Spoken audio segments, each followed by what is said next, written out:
কাকাবাবু বুঝতে পারলেন কে যেন তাকে ডাকছে।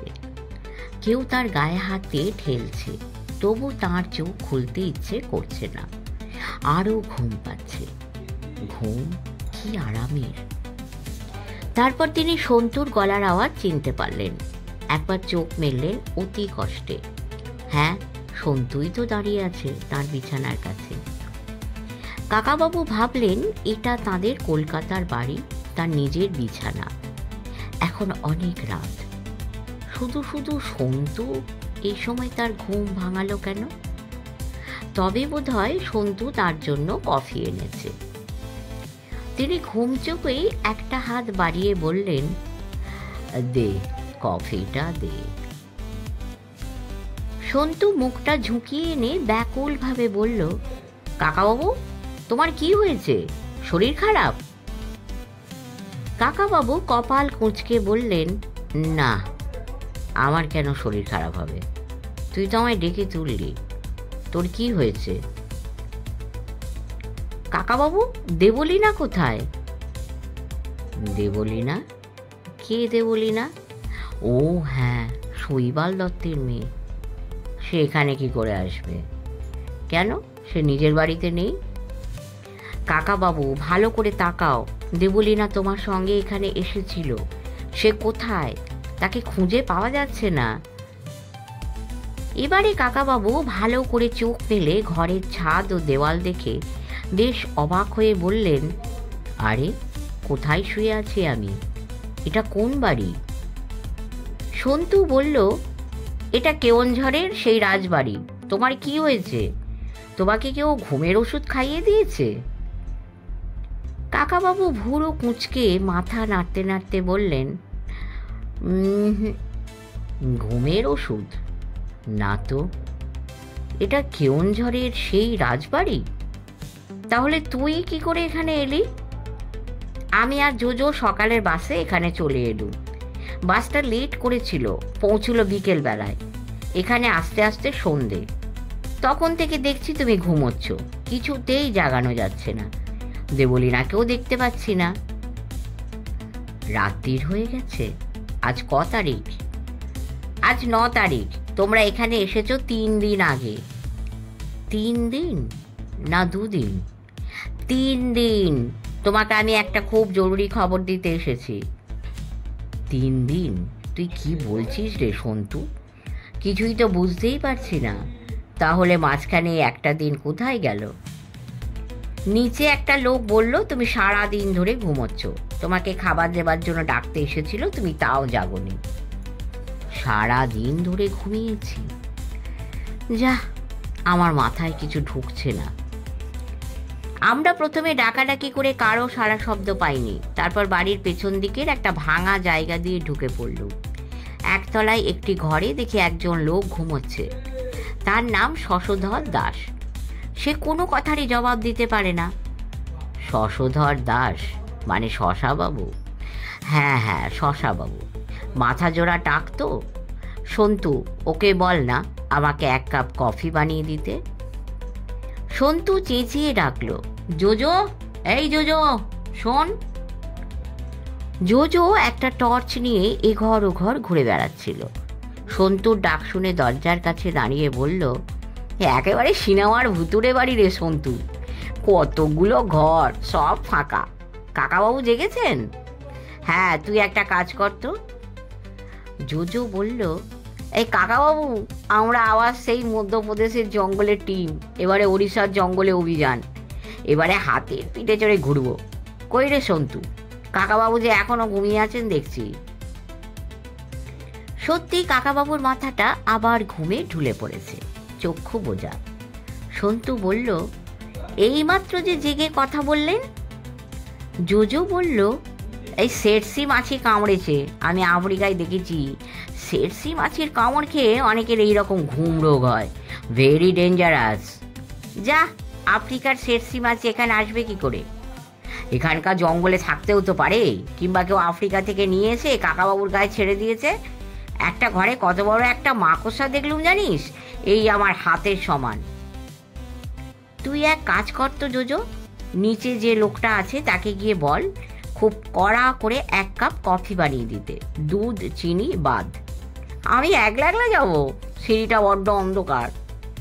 এই জোজো, তোর এরকম করলে চলবে না বলে দিচ্ছি। আমি তোর সঙ্গে গেলে কাকাবাবুর কাছে কে থাকবে? টর্চটা নিয়ে যা। জোজো চলে যাবার পর সন্তু তখন তার কাকাবাবুকে জাগাবার চেষ্টা করল না। তার সারা মুখে দুশ্চিন্তা। দেবলীনা কোথায় গেল? নিচের লোকটা বলেছে যে সেও সারাদিন দেবলীনাকে দেখেনি। তবে কে একজন মনোজবাবু নাকি বলেছে যে দেবলীনা নিজে নিজে কলকাতায় ফিরে গেছে।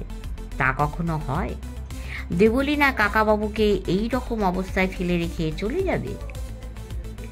সন্তু বাইরের বারান্দায় এসে দেখল একটা চেয়ারের ওপর দেবলীনার একখানা বই খোলা অবস্থায় উল্টানো, ঠিক যেন সে বইটা পড়তে পড়তে উঠে গেছে। সেই চেয়ারের কাছে পড়ে আছে দেবলীনার চটি। ঘরের মধ্যে সে দেবলীনার সুটকেস জামা কাপড়ও দেখতে পেয়েছে। দেবলীনা একটু পাগলি পাগলি আছে ঠিকই। একদিন সন্তুদের বাড়ি থেকে রাগ করে চটি ফেলে রেখেই খালি পায়ে দৌড়ে পালিয়ে গিয়েছিল, কিন্তু এখান থেকেও সে ওইভাবে চলে যেতে পারে? জোজো কফি নিয়ে আসবার পর সন্তু কাকাবাবুর কাঁধ ধরে ঝাঁকুনি দিল কয়েকবার। কাকাবাবু একটুখানি চোখ মেলে বললেন, কি হয়েছে? কাকাবাবু, তোমার কফি। কফি? ও আচ্ছা। এবারে ভালো করে উঠে বসে কাকাবাবু খুব গরম ধোঁয়া ওঠা কফি 3-4 চুমুকে খেয়ে ফেললেন। তারপর আপন মনে বললেন, 3 দিন, মাঝখানের একটা দিন কোথায় গেল? জোজো বলল, আমি ওই শশধর বাবুকে রাত্রিরের খাবার অর্ডার দিয়ে দিয়েছি। বলল ভাত আর ডিমের ঝোল ছাড়া কিছু হবে না। লোকটা আবার জিজ্ঞেস করলো আমরা কবে যাব। আরে এই তো সবে এলুম। ওই লোকটার কথা পরে হবে, তার আগে দেবলীনাকে খুঁজে বার করা দরকার। কাকাবাবুর যে কিছুতেই ঘুম ছাড়ছে না। কাকাবাবু নিজের চুল মুঠি করে চেপে ধরে বললেন, আমার যে কিছুই মনে পড়ছে না রে সন্তু, কি হলো বলতো? তারপর নিজের কালো ড্রেসিং গাউনটা একটু তুলে বললেন, এটাতে জল কাদা মাখা। এই নোংরা পোশাকটা না খুলেই আমি শুয়ে পড়েছিলুম। কতক্ষণ ঘুমিয়েছি, আমার এখনো ঘুম পাচ্ছে রে। সন্তু বলল, 1 কাপ কফি আনবো, খাবে? না, একটু হাঁটাহাঁটি করে দেখি তো। আমার ক্রাচ দুটো কোথায় গেল? এই তো খাটের পাশেই রয়েছে। কাকাবাবু সেদিকে তাকিয়ে অবাকভাবে বললেন, ক্রাচ দুটো রয়েছে, সব কিছু ঠিকঠাক আছে, তবু আমি ঘুমোচ্ছি কেন? বিছানা থেকে নেমে তিনি ক্রাচ বগলে নিয়ে বারান্দায় এলেন। বেশ জোরে জোরে চলে গেলেন খানিকটা, আবার ফিরে এসে বললেন, না, মনে পড়ছে না। কাল রাত্রিরে আমি আর দেবলীনা বসেছিলাম এখানে। একটা পেট্রোম্যাক্স জ্বলছিল, আকাশে মেঘ ছিল না, বই পড়ছিলাম দুজনে। তারপর কি হলো? সন্তু জিজ্ঞেস করল, দেবলীনা কাল রাত্রির থেকেই নেই? যা, তা কি হয়? দেবলীনার কোনো বিপদ হলে আমি কি বিছানায় নিশ্চিন্তে শুয়ে ঘুমোতে পারি? আমি যখন খাটে গিয়ে শুয়েছি তখন দেবলীনাও নিশ্চয়ই আগে শুতে গিয়েছিল, ঠিক কিনা বল? সন্তু চুপ করে রইল। জোজো বলল, দেবলীনা কোথাও লুকিয়ে থেকে আমাদের সঙ্গে মজা করছে না তো? এতগুলো ঘর, কেউ লুকিয়ে থাকলে ধরবার উপায় নেই। সন্তু বলল, তা হয় নাকি? কাকাবাবুকে অসুস্থ দেখেও দেবলীনা এতক্ষণ ইচ্ছে করে বাইরে থাকতে পারে? আমি অসুস্থ? কিসের অসুখ?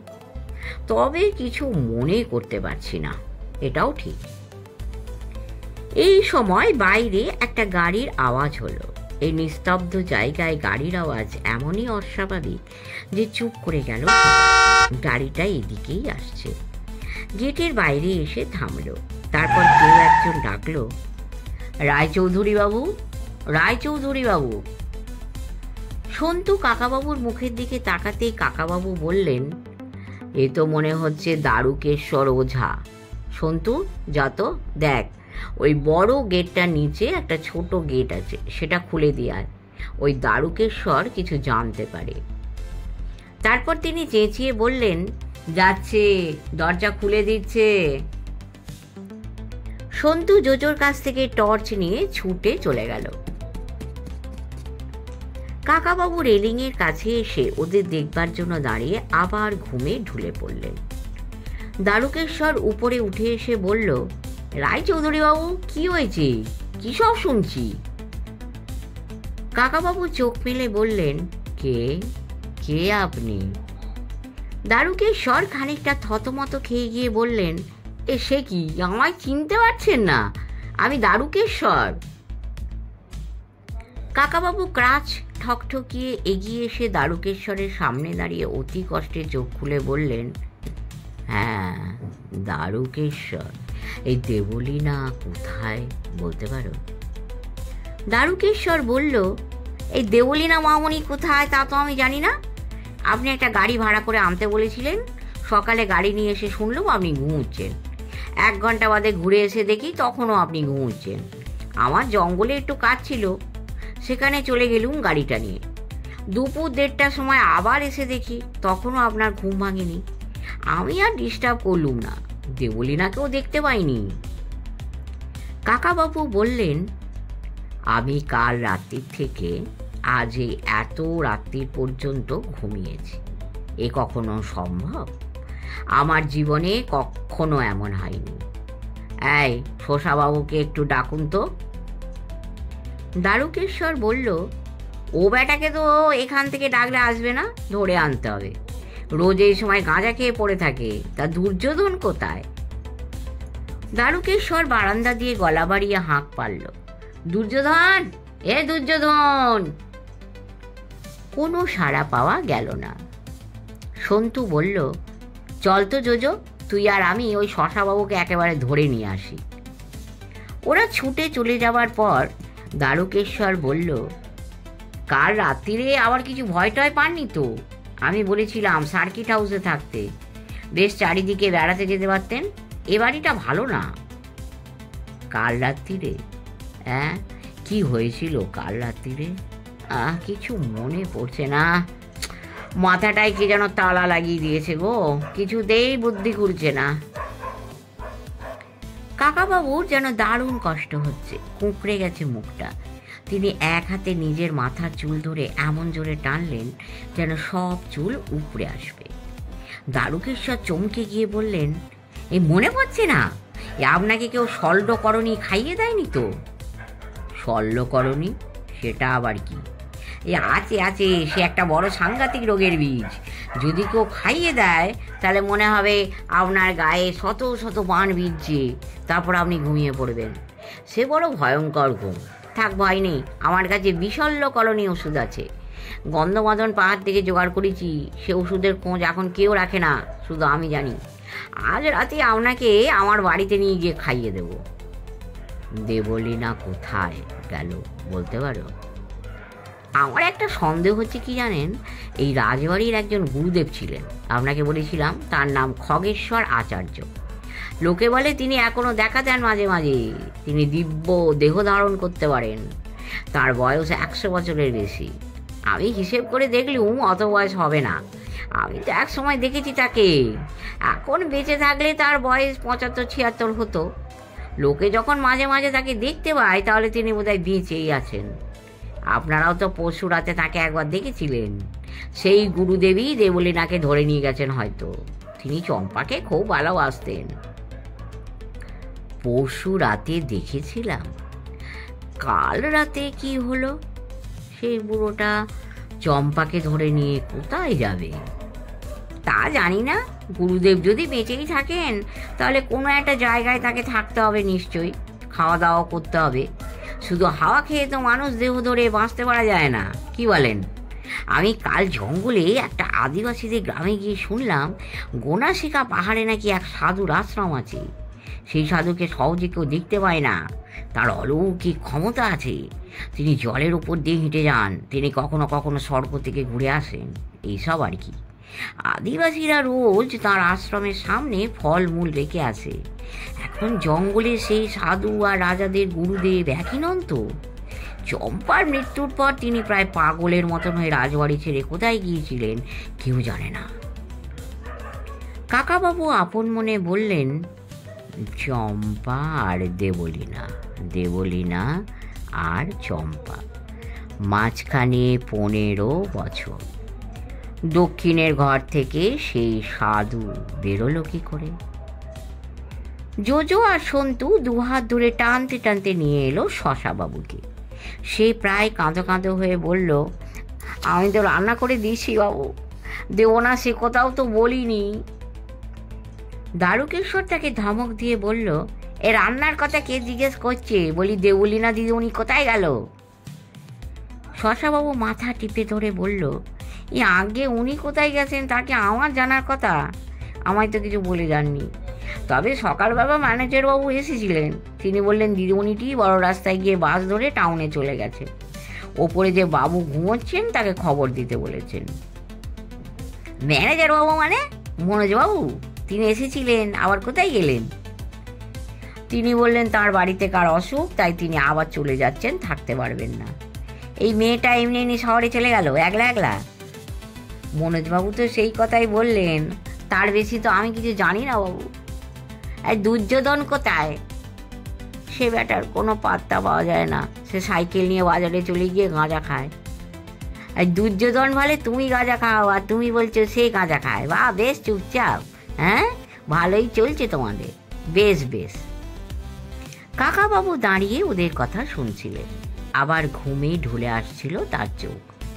এবারে তিনি সারা শরীরে একটা ঝাঁকুনি দিলেন, তারপর পাঞ্জাবের এ পকেট ও পকেট খুঁজে রিভলভারটা পেয়ে গিয়ে বার করে আনলেন। শশাবাবুই প্রথম সেটা দেখতে পেয়ে আঁতকে উঠে বলল, ও কি বাবু, আমায় মারবেন না, আমায় মারবেন না, আমি কিছু মিথ্যে কথা বলিনি, মনোজবাবু যা বলেছেন। কাকাবাবু ধমক দিয়ে বললেন, চুপ, সবাই চুপ, একটু দূরে সরে যাও। তিনি রিভলভারের সেফটি ক্যাচ খুলে চেম্বারটা একবার দেখে নিয়ে নলটা ধরলেন নিজের কানের কাছে, তারপর ট্রিগারে আঙুল দিলেন। সন্তু ভয় পেয়ে গিয়ে বলল, কাকাবাবু কি করছো ওটা? কি কি? দ্বারকেশ্বর ফিসফিস করে বলল, এই রে, এই শল্যকরণী, এই বোধ বুদ্ধি সব লোপ পায়। কাকাবাবু অন্য একটা হাতের আঙুল ঠোঁটের কাছে নিয়ে বললেন, চুপ, কোনো কথা নয়, সবাই একটু দূরে সরে যাও। তারপর তিনি ট্রিগার টিপলেন, প্রচণ্ড জোরে শব্দ হল। গুলিটা লাগলো বারান্দার সিলিংয়ে, অনেকটা সুরকি ইট বালির চাপড়া খসে পড়ল। কাকাবাবু এবারে রিভলভারটা পকেটে ভরে দু হাতে কান চেপে ধরে ঝাঁকাতে লাগলেন জোরে জোরে। সন্তু স্বস্তির নিঃশ্বাস ফেলে বলল, যাক বাবা, এবারে কাকাবাবুর ঘুম কেটে যাবে। জোজো বলল, বাপ রে, আমারই কানে তালা লেগে যাওয়ার উপক্রম। এতক্ষণ পরে কাকাবাবুর মুখে একটু হাসি ফুটেছে। তিনি আস্তে আস্তে বললেন, হ্যাঁ, এতক্ষণ এই বুদ্ধিটা কিছুতেই মাথায় আসছিল না। শব্দই একমাত্র ওষুধ, খুব জোর শব্দ শুনলে ঘোর কেটে যায়। সন্তু জিজ্ঞেস করল, কাকাবাবু এবারে সব মনে পড়েছে? কাকাবাবু বললেন, দাঁড়া দাঁড়া, একটু একটু করে মনে করছি। দুপুরবেলা পুকুর ধারে শিব মন্দির, সেখানে সুড়ঙ্গ, তার মধ্যে কিছু নেই, এক জায়গায় বন্ধ। দ্বারকেশ্বরবাবু, ওই শিব মন্দিরের তলায় যে সুড়ঙ্গ আছে তা আপনি জানতেন? না স্যার, শুনিনি কখনো। শশাবাবু, তুমি জানতে? আগে না, কোনো সুড়ঙ্গ টুরঙ্গের কথা তো আমি জানি না। ঠিক আছে শশাবাবু, তুমি যাও। শশাবাবু চলে যাওয়ার পর কাকাবাবু বললেন, সুড়ঙ্গ একটা আছে ঠিকই, আমি নিজে তার মধ্যে ঢুকে দেখেছি, সেটা বেশ লম্বা, তবে মাঝখানটা বন্ধ করে দেওয়া হয়েছে। সম্ভবত অনেক পুরনো আমলের সুড়ঙ্গ, এখন সবাই ভুলে গেছে সেটার কথা। রাজবাড়ি রহস্য জমে উঠেছে। আজ শুনছেন 6ষ্ঠ পর্ব। দেখা যাক এবার কি হয়। সেই সুড়ঙ্গের সঙ্গে ওই দক্ষিণের ঘরের কোথাও একটা যোগ আছে নিশ্চয়ই। সেটা আমি খুঁজে পাইনি। তারপর কি হলো? দেবলীনা একা জঙ্গলে বেড়াতে গিয়েছিল, আমি তাকে বারণ করিনি। সে কিন্তু ঠিক ফিরে এসেছিল, কোনো বিপদ হয়নি। শুধু সে জঙ্গলে কোনো একটা লোককে দেখতে পেয়েছিল। লোকটা দেবলীনাকে দেখেই লুকিয়ে পড়ে। সে কিন্তু এই বুড়ো সাধু নয়। তারপর সবাই ব্যগ্র হয়ে শুনছে। কাকাবাবু আবার দোকানে হাত দিয়ে মাথা ঝাঁকালেন। এরপর সন্ধেবেলা আর কিছু হয়নি। আমরা খাওয়া দাওয়া ঠিকঠাক করেছি। তারপর তারপর ও হো হো, আমি একটা দারুণ ভুল করেছিলাম। আমি দেবলীনার অবচেতন মনের কথা বার করবার জন্য ওকে হিপনোটাইজ করতে গেলুম। তাতে ফল হলো উল্টো। দেবলীনা হঠাৎ চম্পা হয়ে গেল, আমাকে ধাক্কা দিয়ে চলে গেল দৌড়ে। কোথায় যেন গেল, কোথায় কোথায়, ও হো হ্যাঁ, জঙ্গলের মধ্যে একটা বালির ঢিপির ওপরে। সেখানে সে বারবার যায় কেন? নিশ্চয়ই সেখানে কিছু আছে। সন্তু, এই সন্তু, চল তো, এক্ষুনি ওই জায়গাটা খুঁজে দেখতে হবে। বড্ড দেরি হয়ে গেছে, কাল রাত আর আজ রাত। কাকাবাবু ক্রাচ বগলে নিয়ে দ্রুত চলতে শুরু করলেন। সন্তু, যোজো, দারুকেশ্বর সবাই তাঁর সঙ্গ নিল। গেটের বাইরে দাঁড়িয়ে আছে একটা জিপ গাড়ি, তার ড্রাইভার ঘুমোচ্ছে। দারুকেশ্বর জিজ্ঞেস করল, চৌধুরীবাবু গাড়িটায় যাবেন? কাকাবাবু বললেন, না, গাড়িটা থাক, ওই জঙ্গলে গাড়ি ঢুকবে না। ইস, এখনো কেন মনে করতে পারছি না যে ওই পর্যন্ত যাবার পর আমার কি হলো, কি করে আমি ফিরে এলাম নিজের বিছানায়। সন্তু জিজ্ঞেস করল, দেবলীনা চম্পা হয়ে গেল, তার মানেটা কি?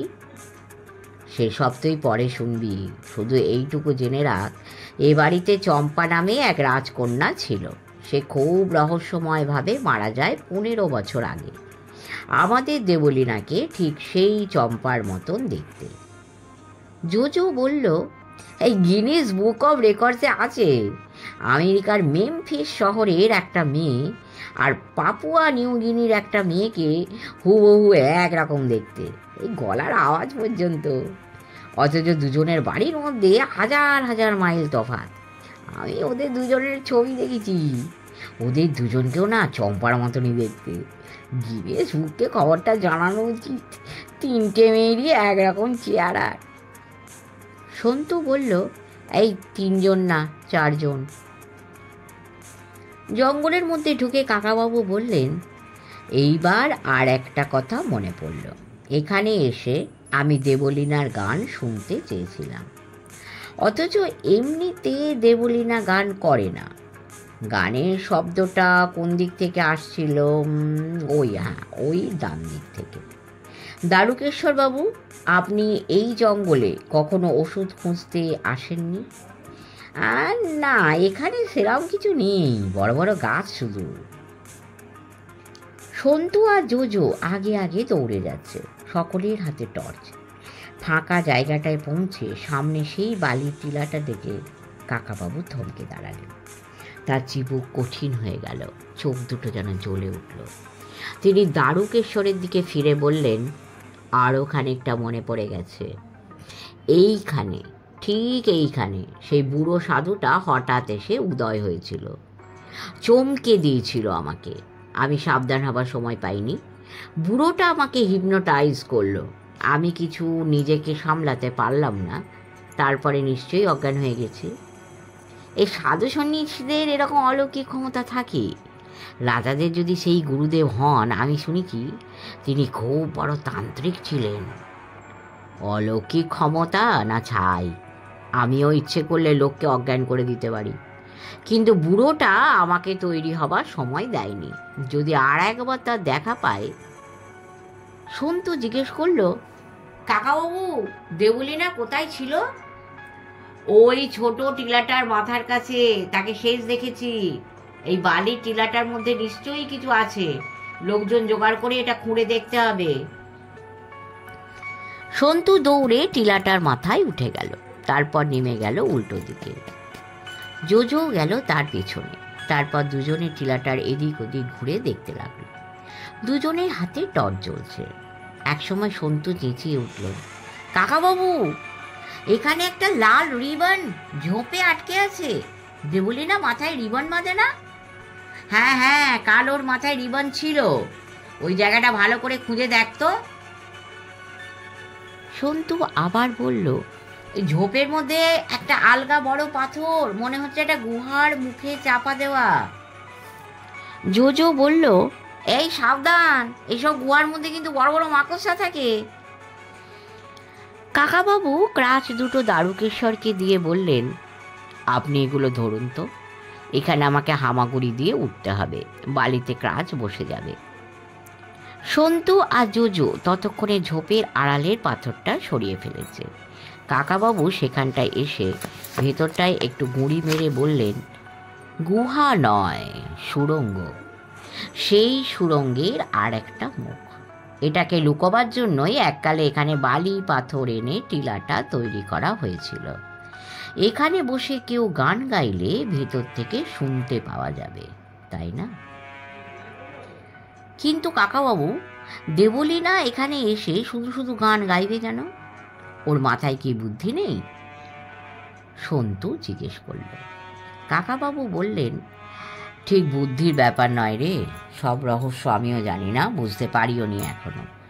খুব সম্ভবত ওই বুড়ো সন্ন্যাসীটা কোনো সময় দেবলীনার কাছে এসে ওকে হিপনোটাইজ করে ওর মনের মধ্যে চম্পার ছবিটা ঢুকিয়ে দিয়েছে, যাতে ওর মধ্যে চম্পার চরিত্রের লক্ষণগুলো আস্তে আস্তে ফুটে ওঠে। দেবলীনা সে কথা বলেনি তোমাকে? সজ্ঞান অবস্থায় তো এসব মনে থাকে না। দেখ না, আমি তো সব ভুলে গিয়েছিলাম, এখনো মনে করতে পারছি না কি করে এখান থেকে ফিরে গেলাম বিছানায়। কাকাবাবু, এই সুড়ঙ্গের মধ্যে আমি ঢুকি? তুই না, আগে আমি। সেই বুড়োটা শক্তি সাংঘাতিক। শোন, একটা কথা বলে রাখি, যদি পাকা চুল আর দাড়িওয়ালা কোনো বুড়োকে দেখতে পাস, সঙ্গে সঙ্গে চোখ ঢাকা দিয়ে ফেলবি, ভয়ের কিচ্ছু নেই, কিন্তু ওর দিকে তাকাবি না। জোজো বলল, আমার বাবা ওয়ার্ল্ড হিপনোটিজম কম্পিটিশনে পরপর 2বার ফার্স্ট হয়েছেন, আমি এসব বুড়ো ফুড়ো গ্রাহ্য করি না, ফো। সন্তু বলল, এই তোর বাবা ফার্স্ট হয়েছেন, তুই তো ফার্স্ট হসনি, তুই আমার পেছনে থাকবি। কাকাবাবু বললেন, সন্তু, তুই টর্চটা ধর, আমাকে হাতে ভর দিয়ে নামতে হবে। কাকাবাবু সুড়ঙ্গের মধ্যে ঢুকে পড়লেন। আজ আর এর মধ্যে মশাল জ্বলছে না, টর্চের আলোয় পা টিপে টিপে এগোতে হচ্ছে। কাকাবাবুর হাতে রিভলভার। আজ তিনি ঠিক করেই ফেলেছেন যে সেই বৃদ্ধ সন্ন্যাসীকে দেখলেই তার পায়ে গুলি করবেন। লোকটি জীবিত না প্রেতাত্মা তা আজ জানতেই হবে। দারুকেশ্বর হঠাৎ একসময় বলে উঠল, এই গন্ধ পাচ্ছি, আমি গন্ধ পাচ্ছি, খুব খারাপ গন্ধ, সেই গন্ধ। সন্তু জিজ্ঞেস করল, সেই গন্ধ মানে? কিসের গন্ধ? দারুকেশ্বর কাঁপা কাঁপা গলায় বলল, ওনাদের গন্ধ, রাত্রিরে নাম করতে নেই, রাম রাম রাম রাম। কাকাবাবু বললেন, আস্তে, কেউ কথা বলবে না, সামনে কিছু একটা দেখা যাচ্ছে। দারুকেশ্বর বলল, এই রায়চৌধুরী বাবু, ফিরে চলুন, আমার অনুরোধ, আজ যাবেন না, এখানে জ্যান্ত মানুষ কেউ নেই, শুধু ওনারা রয়েছেন। কাকাবাবু বললেন, এটা কি দেখুন তো, চিনতে পারেন? সন্তু, আমার হাতে এবার টর্চটা দে। সেই ঘরের মতো জায়গায় পৌঁছে গেছে ওরা। মেঝেতে ত্রিশূল পোঁতা রয়েছে, শুকনো ফুল পাতা ছড়ানো। সেইখানে অনেক আতপ চাল, অর্ধেক পোড়া ধূপকাঠি, 1 হাঁড়ি দই, অনেকগুলো টাটকা জবা ফুল, একটা আস্ত কাতলা মাছ ও কয়েকটা মাটির প্রদীপ। কাকাবাবুর টর্চটা যেখানে থেমে গেল, সেটা একটা কঙ্কাল। তার গায়ে লাল পা শাড়ি জড়ানো, তার কলটিতে মাখানো রয়েছে চন্দন। জোজো সন্তুর হাত চেপে ধরে বলল, ভূত। সন্তু বলল, আয়, চুপ। কাকাবাবু দারুকেশ্বরকে বললেন, আপনি যে গন্ধ পেয়েছিলেন সেটা ধূপের গন্ধ। একটু আগেই এখানে মানুষজন ছিল, এখন যেটা পড়ে আছে সেটা একটা কঙ্কাল। কঙ্কাল আর ভূত কি এক? দারুকেশ্বর দুদিকে মাথা দোলালো। কাকাবাবু আবার জিজ্ঞেস করলেন, এটা কার কঙ্কাল তা আন্দাজ করতে পারেন? গায়ে যখন শাড়ি জড়ানো তখন কোনো মেয়ের বলেই মনে হয়। দারুকেশ্বর বলল, খুব সম্ভবত এই হচ্ছে চম্পা। তাকে খুঁজে পাওয়া যায়নি। তাকে কেউ এই সুড়ঙ্গ পথে নিয়ে এসেছিল। আমারও তাই মনে হচ্ছে। এই সুড়ঙ্গটা সামনের দিকে আরও গেছে, ওদিকটাও দেখতে হবে। জোজো অনেকটা সামলে নিয়ে পকেট থেকে একটা ক্যামেরা বার করে বলল, কাকাবাবু, এই জায়গাটার একটা ছবি তুলতে পারি? আমার ক্যামেরায় ফ্ল্যাশ আছে। ছবিটা গিনেস বুক অফ রেকর্ডসে পাঠাবো। শাড়ি পরা কঙ্কালের ছবি ওয়ার্ল্ডে কেউ আগে তোলেনি। কাকাবাবু আর দারুকেশ্বর এগিয়ে গেলেন সামনের দিকে। অনেক যত্ন নিয়ে এই সুড়ঙ্গটা কাটা হয়েছিল তা বোঝা যায়। দুদিকের দেওয়াল বেশ মসৃণ, কোথাও মাকড়সার জাল নেই। দেখে বোঝা যায় যে সম্প্রতি এটা ব্যবহার করা হয়েছে। খানিকটা এগোবার পর কাকাবাবু দেখতে পেলেন এক জায়গায় অনেকগুলো লম্বা লম্বা রঙিন কাঠের টুকরো পড়ে আছে। কাকাবাবু বললেন, খুব সম্ভবত এগুলো ছবির ফ্রেম।